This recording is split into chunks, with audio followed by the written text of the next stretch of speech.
It's an NFC heavyweight battle when the Packers host the Commanders on Thursday Night Football. We've got a crossover Thursday for you for Thursday Night Football.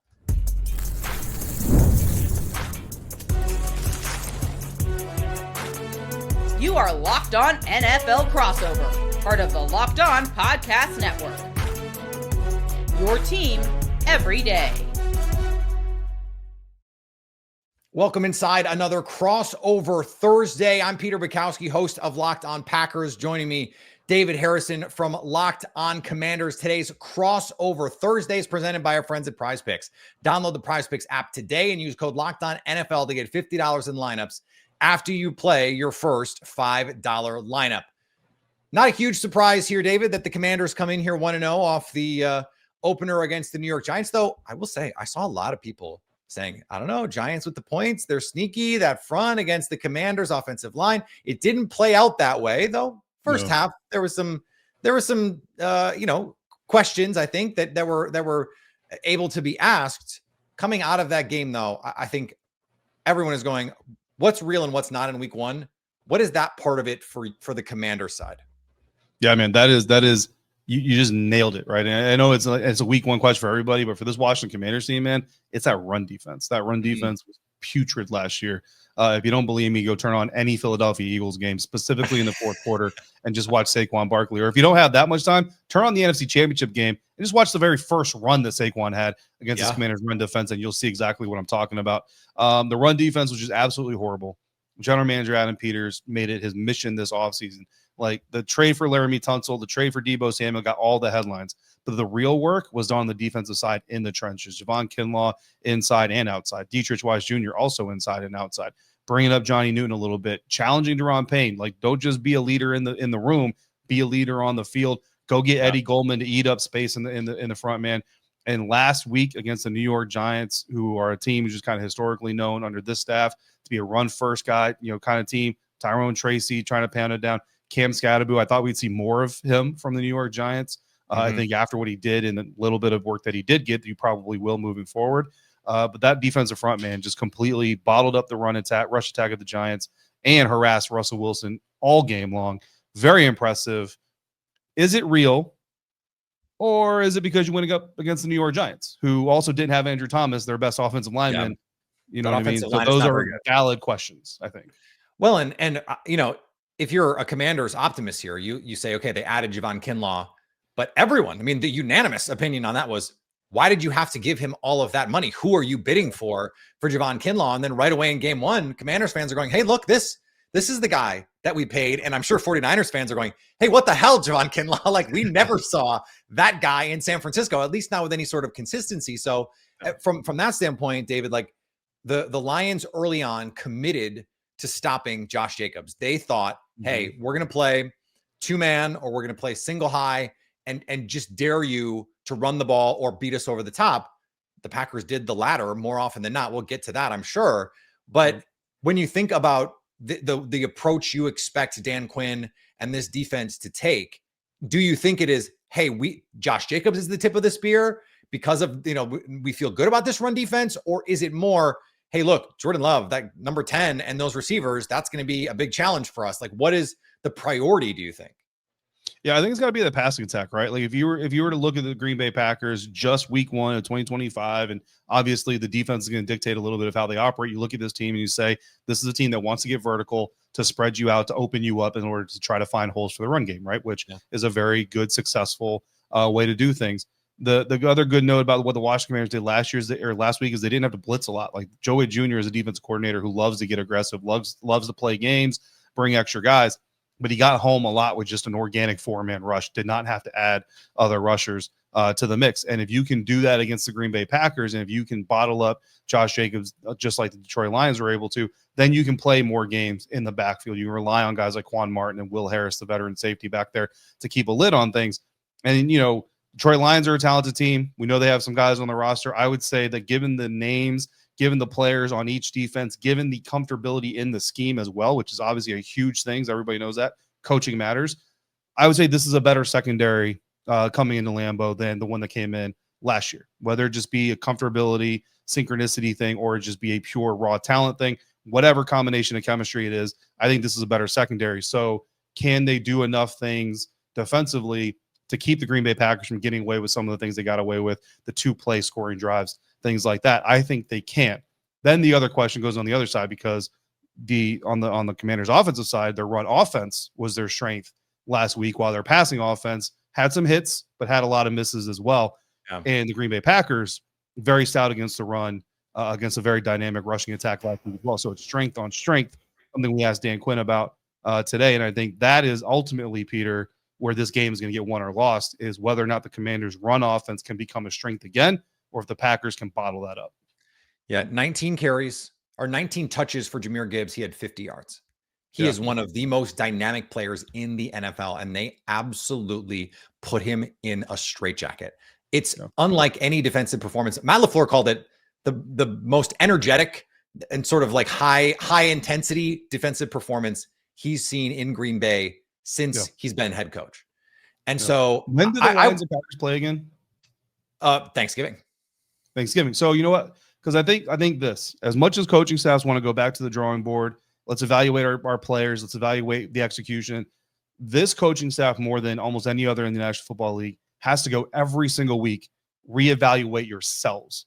Because I think a lot of what we saw with the Detroit Lions last week, and maybe I'm giving them too much credit, I don't know, but what I think we saw a lot of is two coordinators who know what they have, but they don't really know what they have, right? Like they just drove the Porsche off the lot.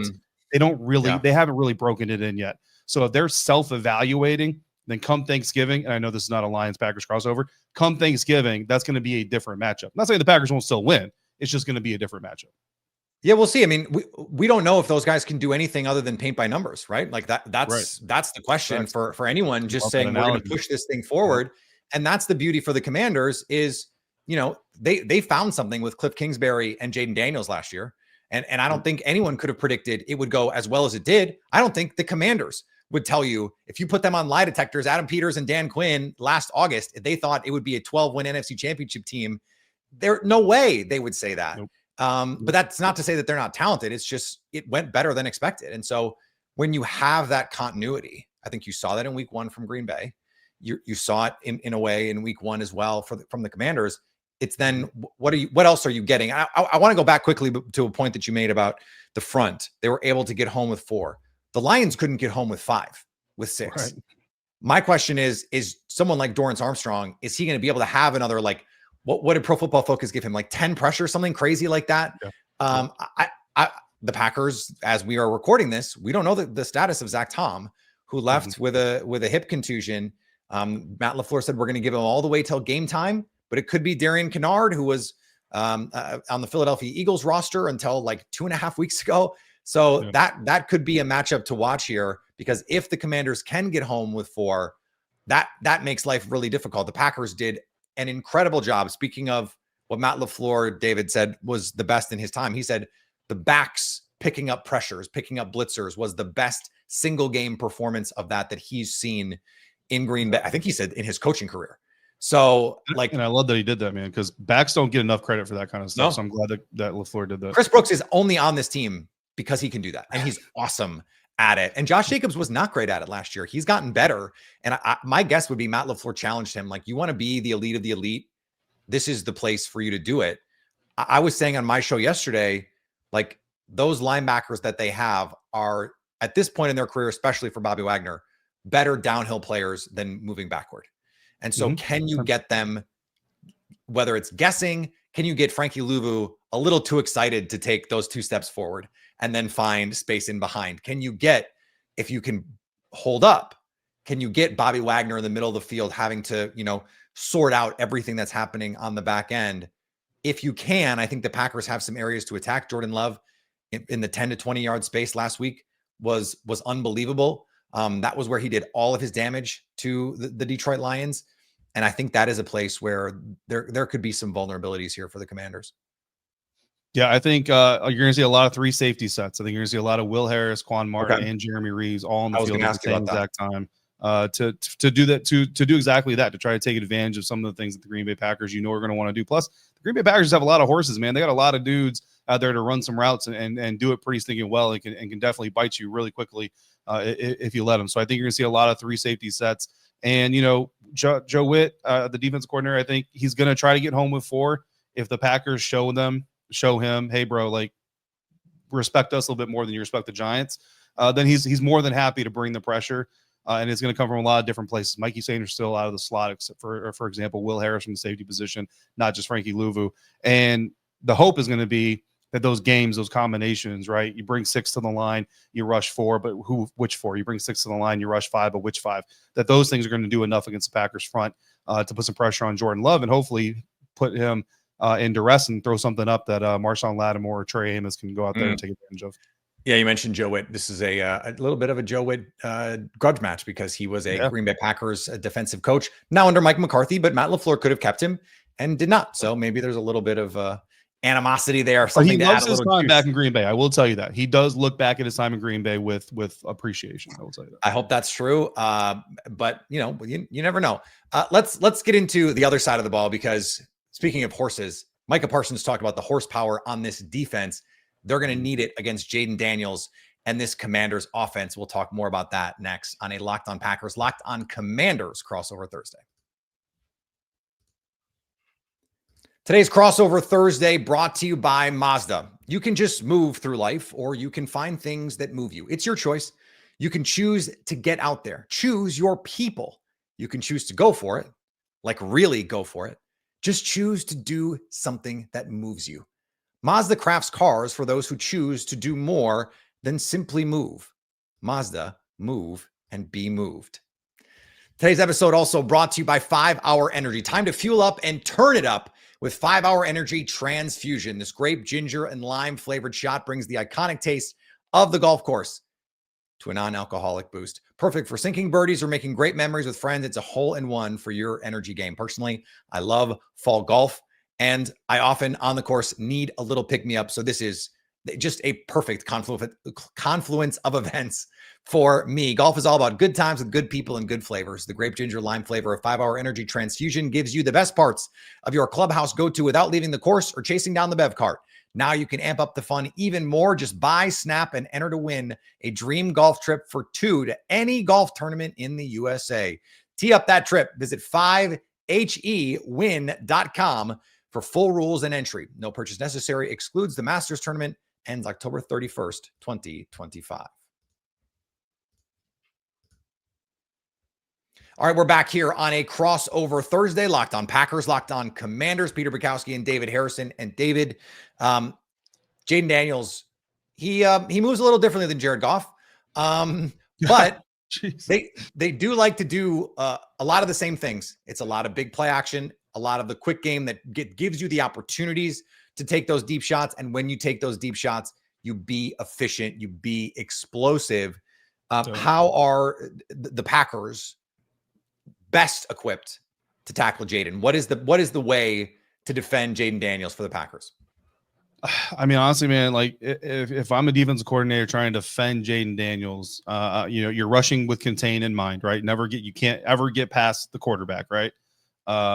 You're playing zone and you're just hoping to rally to the quarterback, man. Like when he takes off, you just want to rally to him, right? And honestly, like the thing that is terrifying about these types of quarterbacks, and Jordan Love obviously still has some of these moments as well, plenty of moments, I'm sure, they can still beat you, right? Like you could do the best thing for it, but he can still beat you. Because I'll tell you right now, if you go the route that other D coordinators have gone and like, let's just send the house, let's just pressure the heck out of him and try to just fluster him.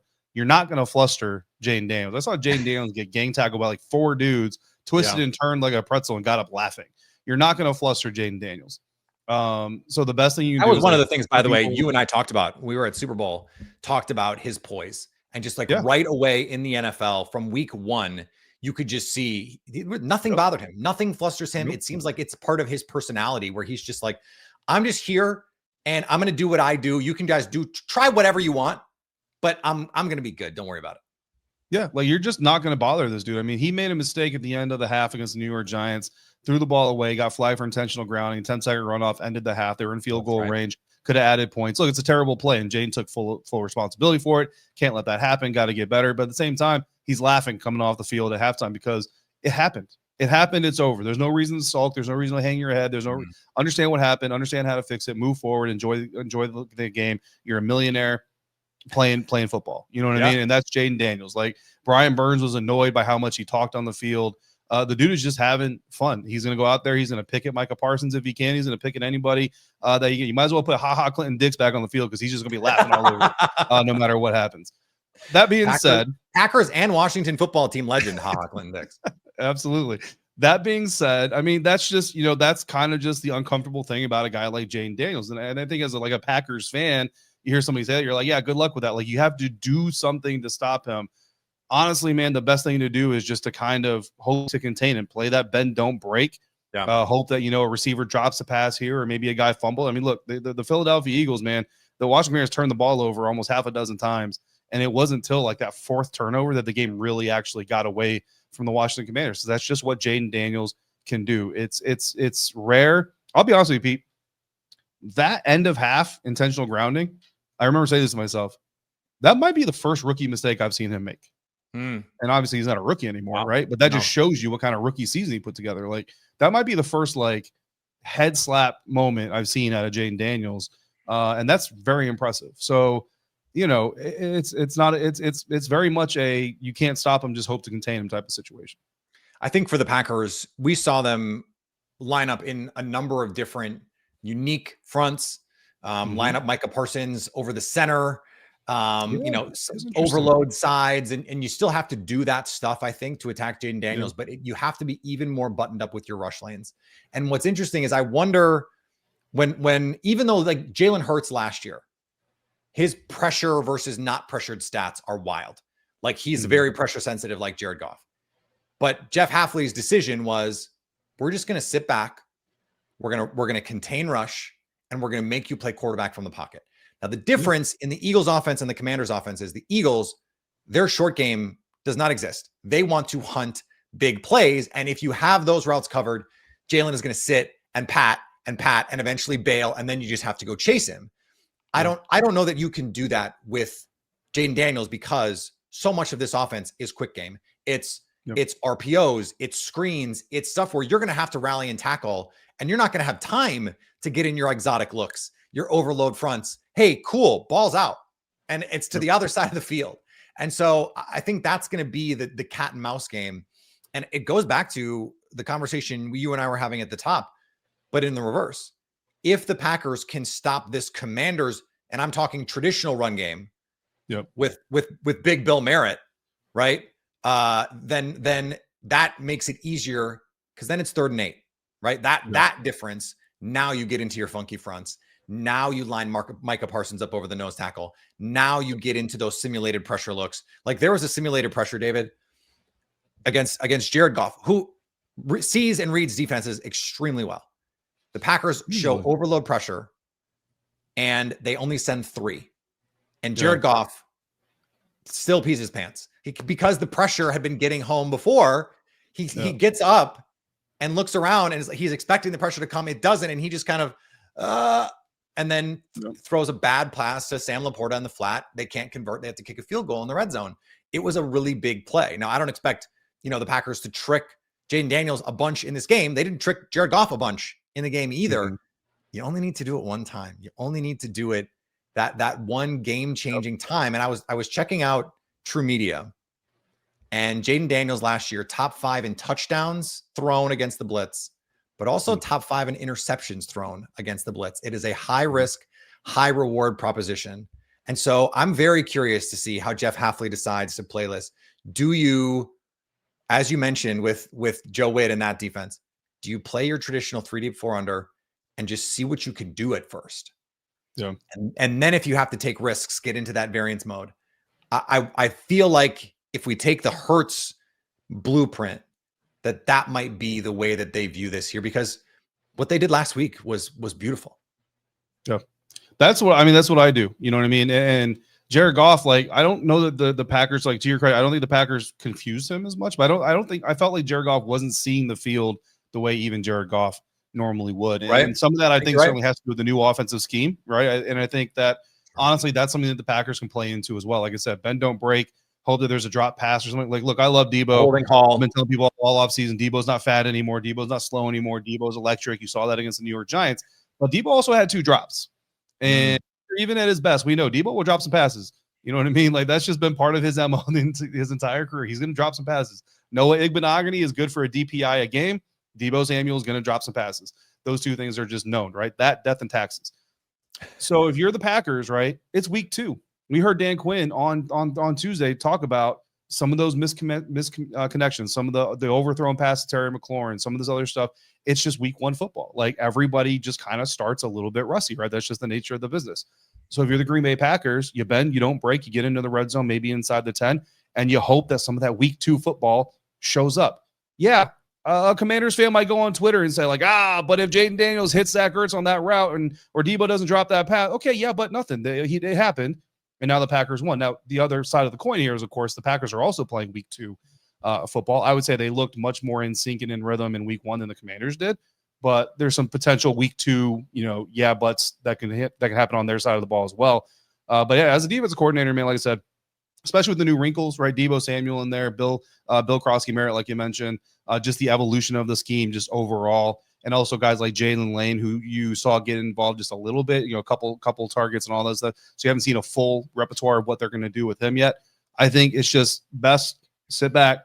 Let's see what they're going to do. Let's find the pace. Let's find the tone, and let's just not give up the major play and take it to the final round, man. Take it to the bell, and let's just figure out who's left standing. The old Rocky Balboa. I get it. I love it. Speaking of throwing haymakers, I think this game is going to come down to who can create those big plays. Those, you take your swing and you got to connect on them. We'll talk about that as our Locked On Crossover Thursday pours forward. Today's Crossover Thursday brought to you by our friends at FanDuel. The NFL season is here, and FanDuel is making sure you're ready for kickoff with a can't-miss offer. Right now, new customers can bet just $5, and if your bet wins, you'll get $300 in bonus bets to use across the app. This is an opportunity to really, really amplify those winnings. Packers, 3.5-point favorites at home against the Commanders. They won and covered with plenty of room to spare. I like the under on these Thursday night games, though. So maybe you put the Packers together with the under in all this. Are you ready to play? Download the FanDuel app by visiting FanDuel.com to get started. That's FanDuel.com to place your first $5 bet. Back here, Crossover Thursday, Locked On Packers, Locked On Commanders. And David, these are teams that they really have fun creating the explosive plays. Terry McLaurin last year was a touchdown machine. I think some of the iconic Jayden Daniels plays from last year, I think of, the game winner against the Bengals, and some of those vertical shots that he's able to create. He throws an incredible deep ball. I don't know why don't they do that more? It's not a huge part of their offense. So I'll tell you this, the deep shot is always available. Jayden, he's just very judicious. You know what I mean? And I think it's part of what kind of made him impressive last year. And I think it's going to continue to be a part of his game. Now, at the same time, he's also gaining more and more trust in his guys. And, he'll throw the ball up to Terry sometimes in double coverage and just trust that Terry's either going to go up, get the ball, or make sure that the defense doesn't get the ball. But it is always there. It's just he also has faith in, Zach Ertz underneath, Debo Samuel underneath, things like that. And again, he has no problem draining the clock. I mean, I'll tell you, man, when they beat the Tampa Bay Buccaneers in the wild card round, I used to cover the Bucs. I've got a lot of Bucs fans in my Twitter feed and all this other stuff. I saw a lot of the buts and but the Commanders got lucky. Y'all, the Commanders drained 4.5 minutes off that clock at the end of that game against Todd Bowles' defense in Tampa, Florida, to get that game-winning field goal. And yes, it doinked in, okay, but that entire thing was by design. And Jayden Daniels, I don't know if he ever had more fun than orchestrating that drive, watching that clock drain in that stadium against that defense in that situation. Like, you know what I mean? So again, Jayden doesn't need the 70-yard bomb. Certainly will love it, but the 4.5-minute drive at the end of the game, like he loves that just as much as he loves anything else. Well, if you love to win, it just doesn't matter, right? Yeah. And so, that's the thing. Here's what I'm wondering. If you're Dan Quinn, how do you stop Matt LaFleur when you have never stopped Matt LaFleur? Since Matt LaFleur has come to Green Bay, yeah, Matt LaFleur has never not scored 30 points against the Dan Quinn defense.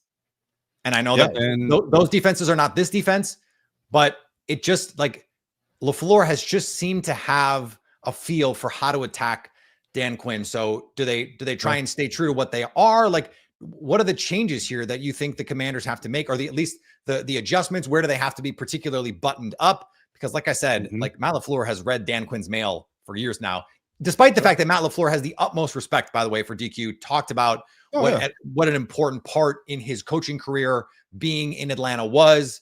You know, they go to the Super Bowl together. That was hugely formative in Matt LaFleur's career.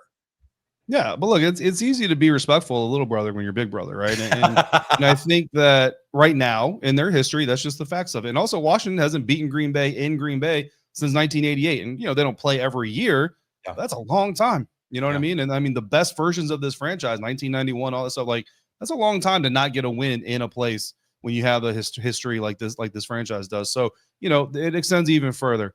I think this is a different Dan Quinn, Joe Witt Jr. Defense. And I think that where it really boils down to, Peter, is discipline. I watched very early on that Packers Lion game, a lot of in and out runs or routes run by the Packers receivers and tight ends, a lot of out breaking it to in breaking routes, a lot of mesh, a lot of layers, a lot of drive concepts, a lot of things that really test the discipline of the Detroit Lions defense. And then I watched that 2-play touchdown drive. And those 2 plays, very simple routes, no frills, no major cuts. But I watched both those Lions DBs, and it looked a lot to me by their body language like they were waiting on that double move. They were waiting on that trickery to come. And I think that's where LaFleur's genius is we're going to show you all this craziness. It's like Allen Iverson. I'm going to do all these fancy things. And then when it matters the most, I'm just going to hit you with a layup, bro. And you're not going to see it coming because you're waiting for all this other stuff. Discipline is the difference. And I think discipline is the key. And when you have faith in what you're doing as a defense, that discipline can shine. I think that's really where this is going to boil down to. Look, the Commanders got to win the physicality battle, be better in the trenches, obviously. Clean up the laundry. We haven't even touched on this yet. 12 penalties for the Washington Commanders last week. I mean, if you cut that in half, right, Pete? If you have 6 penalties, you still nearly doubled what the Packers had last week. So even that may not be enough. So you got to cut those at least in half, if not more. And then Jayden Daniels. The Packers, like you just said, contain pass rush. They're going to try to do that. The word got out pretty quickly. It's not a secret. Jayden Daniels doesn't like throwing to his left. He doesn't like running to his left. He likes throwing and running to his right, just like any other right-handed quarterback. They knew the Giants were going to come in, try to force him to the left. And what did they do? They designed a whole bunch of stuff to make sure that Jayden Daniels got out to his right, got to his spot to shoot his shot like Steph Curry. They're going to do the same thing against the Green Bay Packers. And if you can do that and give him those opportunities, those 3 things, play discipline on the back end, I promise you right now, if the Packers get a haymaker from Jordan Love, it's not going to be because the design was just, fantastic. And Dan Orlovsky's going to spend half an hour on NFL Live breaking down all the nuances. It's going to be because the Commanders lost discipline in the secondary. So it's interesting that you brought up that 2-play touchdown drive, because the Packers against the Cowboys in that playoff game where they put up 41 offensive points, that happened because Matt LaFleur broke every tendency. It was, here's the concept we've been running all year. You're going to be scouted on this concept. Here's the double move off that concept. Or here's the, you think we're going to run this mesh, we're going to run mesh return. It's those kinds of things. And it was the whole game was that. And then he just for good measure threw in, Wyleek just to stick it to Dan Quinn. Cause that was a Kyle Shanahan, staple back in Atlanta. That was something they ran a bunch in Atlanta. And so that's the thing I think for Green Bay is, you mentioned the discipline part of that. They're going to have to hold up against this pass rush. And that's that part of it. The flip side is, where do you put Micah Parsons then? If Jayden wants to get to his right, does that mean you line him up on Laramie Tunsil and see if you can get him from the backside? Or if they're going to send extra bodies to the front side and keep a tight end on that side, do you want to put him there? Do you want to line him up over the center?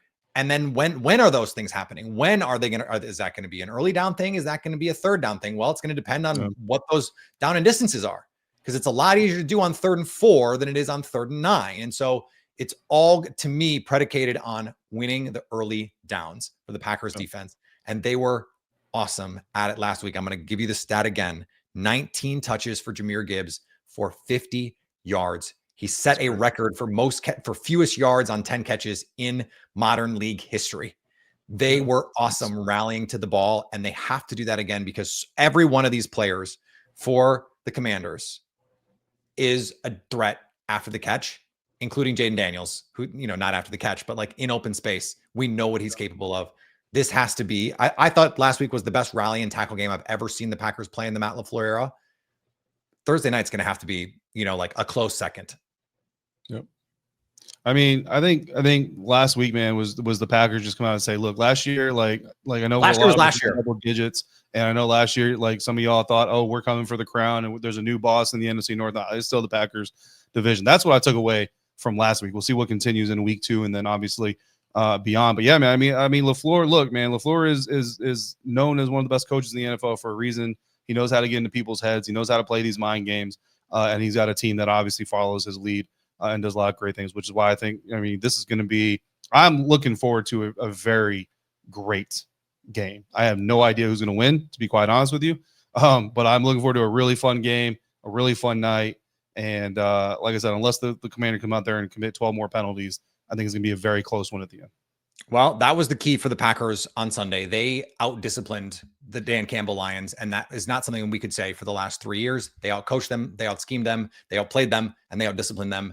If the Packers do that again, they will win on Thursday. All right, we'll be back for more this week.